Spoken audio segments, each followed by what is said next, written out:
Breaking news చూస్తున్నాం. Maharashtra deputy CM Ajit Pawar అంత్యక్రియలు ఇవాళ ప్రభుత్వ లాంఛనాలతో జరగనున్నాయి. ఉదయం బారామతిలోని విద్యాప్రస్థాన్లో జరగబోయే అంత్యక్రియలకు ప్రధాని నరేంద్ర మోడీ, హోంమంత్రి అమిత్ షా, బీజేపీ చీఫ్ నితిన్ నబీన్ తదితరులు హాజరు కానున్నారు. అజిత్ దాదా కడసారి చూపు కోసం రాజకీయ నేతలు, అభిమానులు బారామతిలోని ఆయన నివాసం వద్ద క్యూ కడుతున్నారు. శివసేన చీఫ్ ఉద్ధవ్ ఠాక్రే, ఆయన తనయుడు ఆదిత్య ఠాక్రే ఈ ఉదయం అజిత్ పవార్కు నివాళులు అర్పించారు. అంతిమ యాత్ర, అంత్యక్రియలకు పవార్ కుటుంబం ఇప్పటికే ఏర్పాట్లు చేసింది.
మహారాష్ట్ర డిప్యూటీ సీఎం అజిత్ పవార్ అంత్యక్రియలు ఇవాళ ప్రభుత్వ లాంఛనాలతో జరగనున్నాయి. ఉదయం బారామతిలోని విద్యాప్రస్థాన్లో జరగబోయే అంత్యక్రియలకు ప్రధాని నరేంద్ర మోడీ, హోంమంత్రి అమిత్ షా, బీజేపీ చీఫ్ నితిన్ నబీన్ తదితరులు హాజరు కానున్నారు.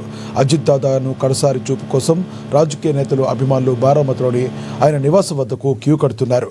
శివసేన చీఫ్ ఉద్ధవ్ ఠాక్రే, ఆయన తనయుడు ఆదిత్య ఠాక్రే ఈ ఉదయం అజిత్ పవార్కు నివాళులు అర్పించారు. అంతిమ యాత్ర, అంత్యక్రియలకు పవార్ కుటుంబం ఇప్పటికే ఏర్పాట్లు చేస్తుంది.